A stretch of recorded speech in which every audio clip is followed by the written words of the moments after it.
Intelligent, insightful, smart. These are words other podcasts use to describe themselves, not us. This is Fairly Harmless, where missing the point is only the beginning.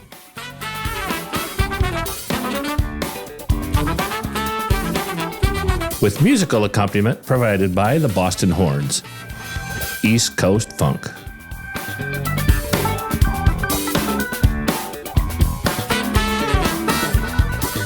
Please enjoy Andrew and James. So, funny story. I was doing a yard sale this morning with some friends, and I came up with an idea, and I want to run it by you. Much like Shelf, I want to run this idea by you. Yes. And here's the idea. I was feeling a little bit peckish. Right. And I wanted some food. Yes. Now, the purveyors of the yard sale... You're in the middle of nowhere, right? No, I was in North Raleigh. I was at a yard sale, so I couldn't go anywhere. There was droves of people coming down this cul-de-sac that I was sitting in, looking to purchase the wares that were laid out on tables. So I was thinking, there's a lot of different restaurants in our area, but there's no morning pizza. I need a restaurant that's going to sell me a pizza at 9 in the morning. And my compatriots that were there at the yard sale this morning wholeheartedly. No, they said, "What? You are a moron." Exactly. Who eats pizza at 9 in the morning? Well, me. I do. I would eat a pizza at 9 in the morning. A fresh hot pizza. Absolutely. You got it. Absolutely. Yeah. And they said that morning pizza was ridiculous. And I said, no. These are people that are normal. Well, they don't want to think outside the box. James. Outside the pizza box. It sounds like another sub show for us. It's outside the pizza box. Outside the pizza box, where the crust roams. That's a good tagline. It roams outside the pizza box. It roams out. This show is just full of good ideas, man. Bazookas and planes and pizza boxes. Have we gotten to the part I need to share with you? I've had a couple of.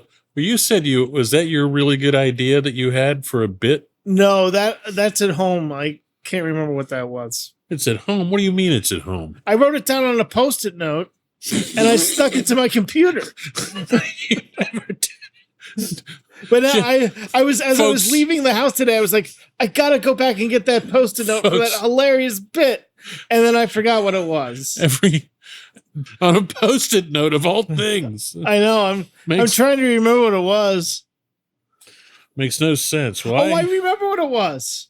Oh, I remember now. Okay, so this isn't actually my idea. It's a collaboration. Okay. It's a collaboration of myself and my coworker. She and I were talking about it. And we would like to see a service. I like it already. Okay. You would hire a person. So let's say you have an adversary in your life.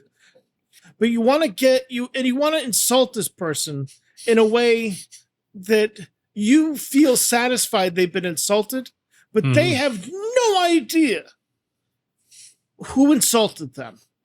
You basically hire this service to hire randos off the street that then approach the people that you want to insult.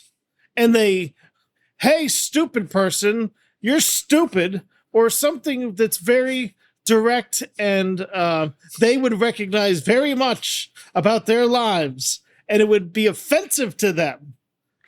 And then the rando walks away. And that's it. They have no connection to you whatsoever. That, I think, is a great idea. I think that's a great idea.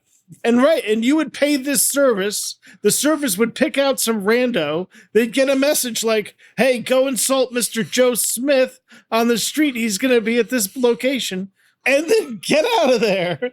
And then there's no trace. You're saying the service. So I have a problem with Bill. Yes, Bill. I agree. I want to tell Bill, you suck. I hope you fall down 6 flights of stairs and land on your face. 3 times. Right, yes. But I don't want to tell Bill that to his face because he might hit me. And so I hire... Or not be your friend anymore. Or even worse, like... not want to employ me as not want to employ you. So you got to do it with some anonymity. So anyhow... But then you're saying you hire you and then hire your business... This is not my business. This is a theoretical business. Right. The theoretical business. So you hire the theoretical business, and they send a rando. The rando gets What do you mean the rando? Somehow randos that are rando people sign up for this service. They are employed by this company, but it's like so we advertise and say, do you want to insult people? Maybe, or do you want to make $5? Right. Do you like to sing? Right. We'll come up with a jingle. Have you ever seen the website Fiverr?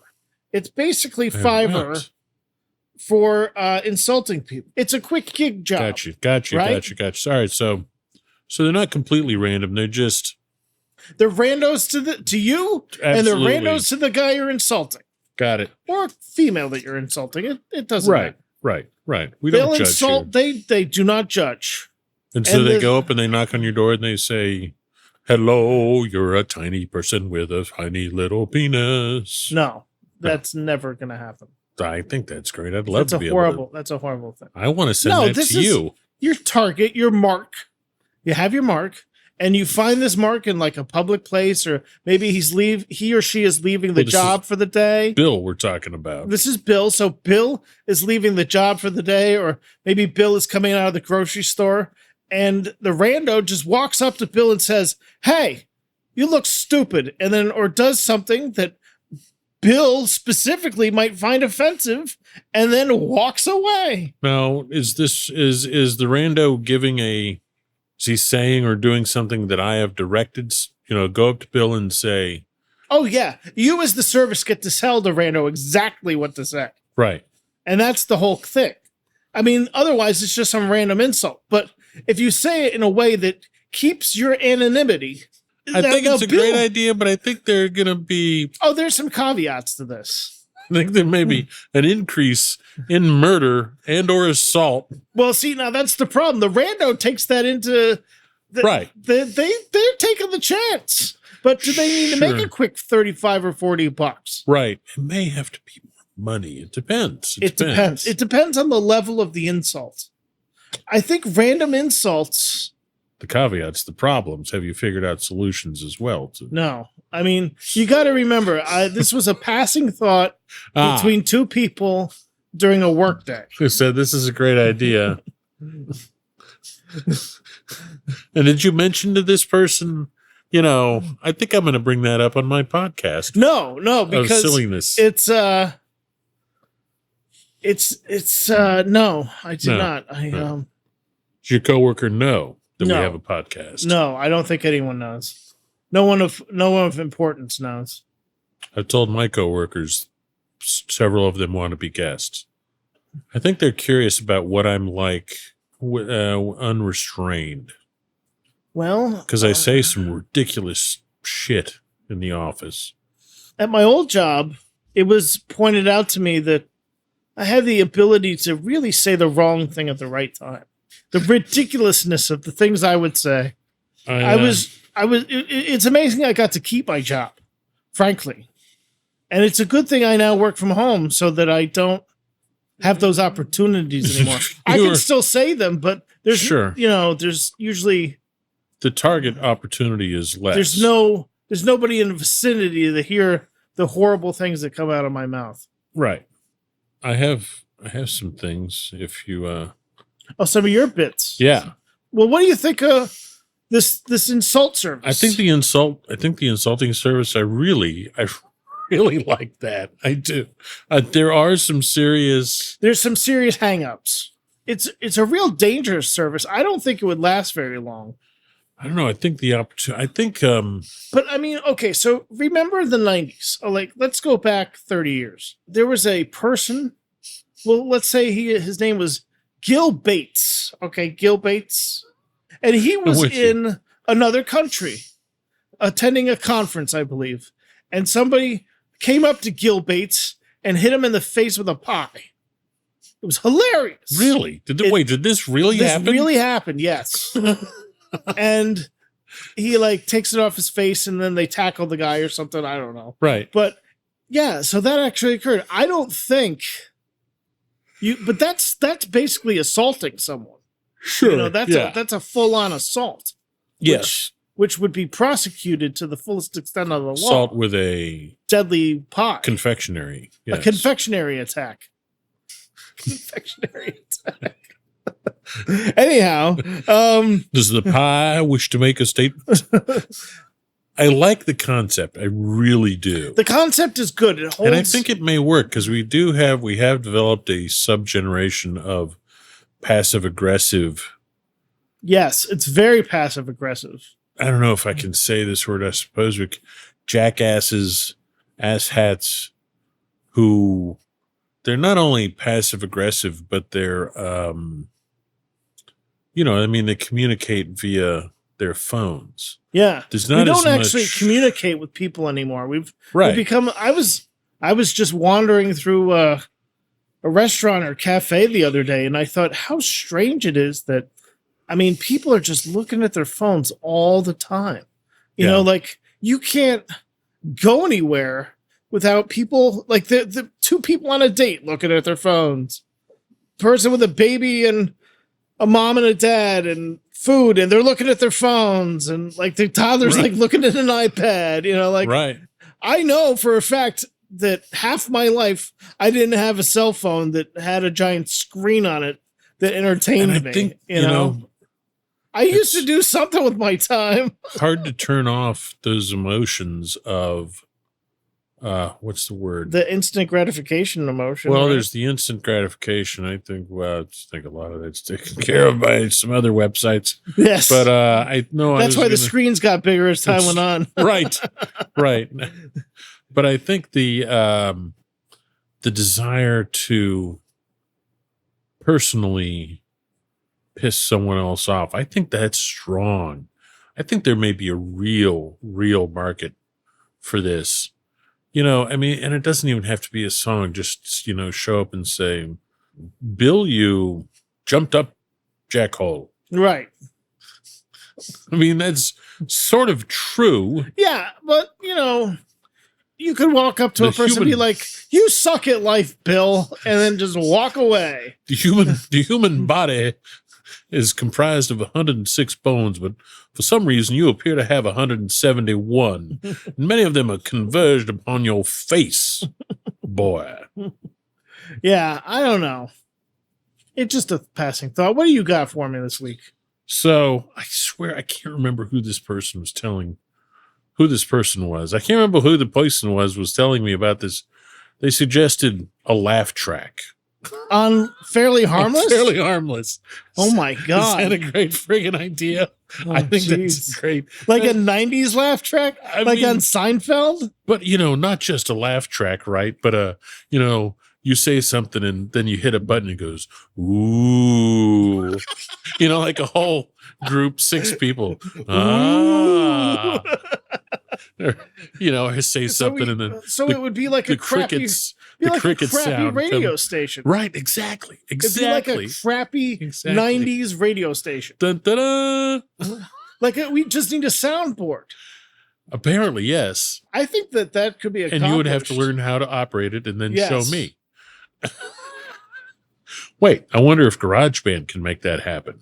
So, whoever that person was, if we become big and famous, come and seek us out and we'll talk about economic remuneration, or maybe we'll just we'll trade something. I have some blankets I can give you, but only when we become super rich and famous. Right? I need Wait, them now. did you say blankets? Blankets? Like fire retardant blankets? No, just like blankets to compensate whoever came up with the laugh track idea. I swear it was another person, a friend of mine, could have been a co-worker, but I want to say it was.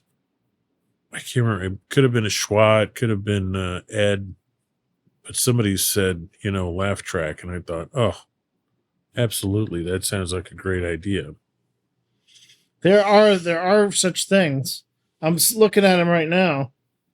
We'd have to figure out how to integrate it into while we're recording, right? I mean, I would do the.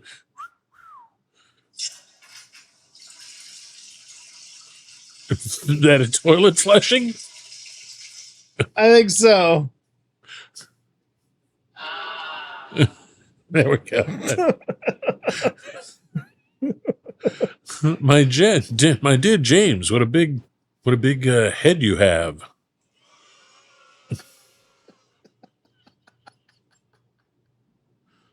Is that a flushing the toilet again? How did I know?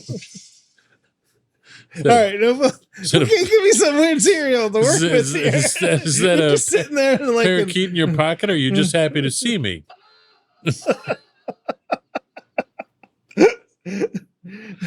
Oh, well, you look at the garbanzos on him. That's great. This reminds me of this stupid friggin' show James likes to watch with this guy who camps where you're not supposed to camp. Yeah, Camping with Steve is what you're talking about. Yes. Steve Wallace, who has millions of subscribers, I might add. I can't believe that. It's because he's a genuine person. I would rather watch Camping with Mike Wallace. Do you know Mike Wallace? Do you remember Mike Wallace? From 60 Minutes? Wow, that goes on for a while. That's just way too long. Yeah. I'd watch that. You watch Mike Wallace rather than Steve Wallace? Just because I don't think Mike Wallace would be, I think he would be an adept at camping? Right, he would not be. I don't think he would be. He'd be interviewing the raccoons. This could be useful. This could be, of all the soundboards, this is probably the most useful one. Mm-hmm. For free. Yeah. I get the soundboard idea. That's a pretty good idea. It would be hard to time it right though. You gotta have it queued up and ready to go. As soon as your friend Fosse Bear. As soon as your friend finishes talking, you just boom hit. So what else you got for me? You were having a discussion with somebody last week when we were all together that it feels like it was Forrest you were talking to, that he had gotten confused in the name of the game. This is a game that's played in the South. It's a really dreadful Cornhole, inappropriate name. Very inappropriate name. Very horrible name for a game. Right. And whoever it was said, "Oh, you mean beat off." Beat off. No, beat off, not cornhole. Do you mean when we were talking about bocce? That's what it was. Bocce. Beat off. Yeah, the old Italians, they played beat off. They played a lot of beat off. So I put that down. Beat off, not cornhole, but it's beat off, not bocce. Bocce.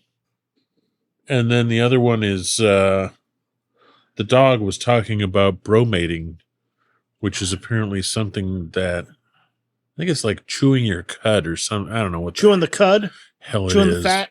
Yeah, and I said, and we were talking about the alligators and the crocodiles if they were bromating. We were, and he pops in with this really obscure reference to something. Obscure reference, but it he said it with such power that it sounded right. It sounded like he knew what he was talking about. I know. And I said, how in the hell do you know about bromating? And he responded with, why do you know so much about stupid movies from 40 years ago that well, one could ask the question as to why do you know so much about stupid movies from 40 years ago? Because I find them to be funny and or interesting. And it's unfortunate that there's no way to make a living knowing those things, but I'm good. I'm a good conversationalist at parties.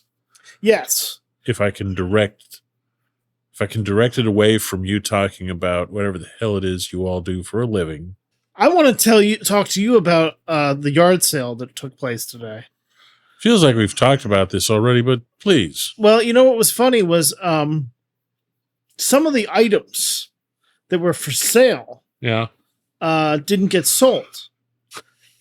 I took some home, which Ophelia immediately berated me for. She told me that... Wait a minute. You left with some things and came back with some things. The whole point was to leave with things and not return with monies. Did you come back with completely different things? I did, yes. You fool. You failed at yard sale, James. I love it that Ophelia had a problem. Yes. Because who wouldn't? You've missed the point of the friggin' yard sale. Right. So Ophelia pointed that out to me, and I was like, uh-huh. What? So what did you get rid of and come back with? I got rid of a vintage Macintosh computer. Wow. I got rid of a number of surround sound speakers. Good. Like setups. Like I had a couple of those. Got rid of various odds and ends that were still in the packages that were computer-based things, just stuff I'd bought over the years that I just never used. And and it's what I returned with the treasures. What are the treasures? Returned with? And I was promptly berated by Don for taking these things. I tried to pay him for them. And he said, no, I don't even know why you want to take those. Happy to get them. You can easily stream that stuff off the internet.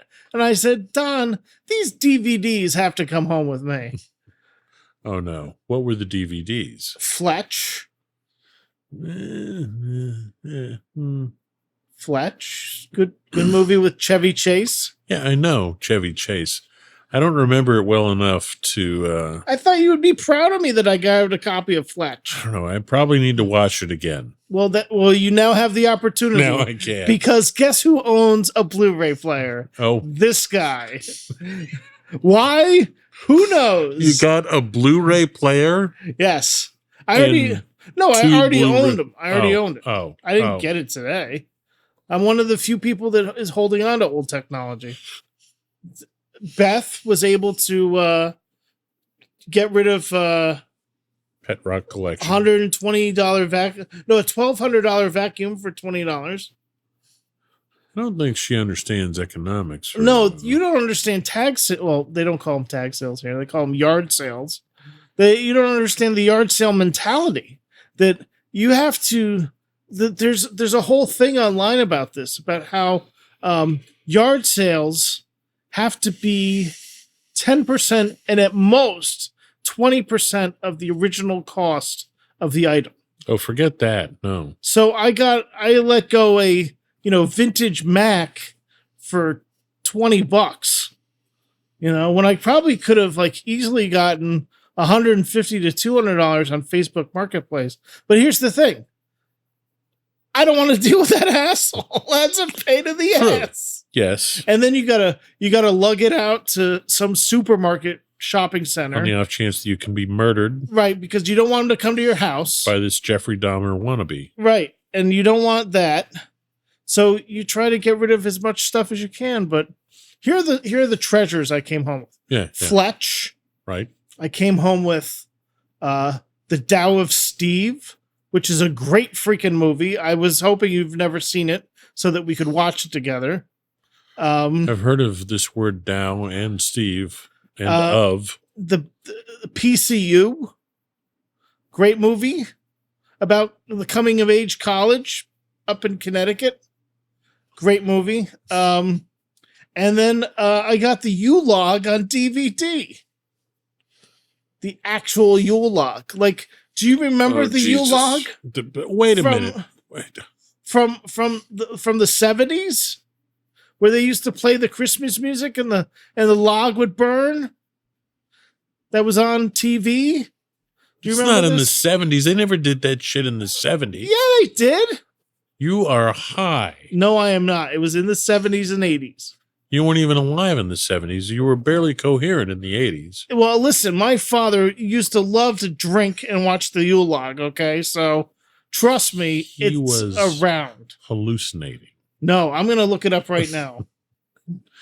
I bet the copyright on that friggin' Yule log is, I'm telling you, you're wrong. It's going to about be this. 2013 is what it's going to be. Yeah, but the original, it's a copy of the original Yule log. Listen to this. I don't hear so good. In the United States, a local New York television station first broadcast a 6-minute loop of a Yule log burning in a fireplace over the course of several hours. The broadcast, simply called Yule log, which is what I picked up for free today on a DVD, Friggin' picked up. was a yearly tradition that started on December 24th, 1966 at 9:30 p.m. And it became a yearly tradition. New York, Connecticut area. Listen, the Yule log is a part of my a part of my history, my friend. And when I saw that, I said, I have to own this for posterity. And when you come to my house in Christmas of next year, of 2023, you're watching the fucking Yule log. And I'm just saying, where is my frigging chill hop raccoon? Oh, well, Chill Hop doesn't come out on Christmas. That's every other year and every other day of the year. I will watch the Chill Hop, but not on Christmas. This is reserved for the Yule log. So this has been Fairly Harmless with Andrew and James. And we will see you next time, folks. Next time, folks. Once again, this has been Fairly Harmless. Missing the point on...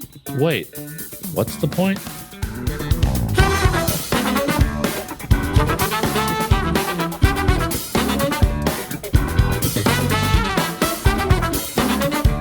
Our musical accompaniment provided by the Boston Horns, East Coast Funk. Their music is available for streaming and purchase on most media platforms. For Fairly Harmless, this has been your announcer, Fast Eddie. See you soon.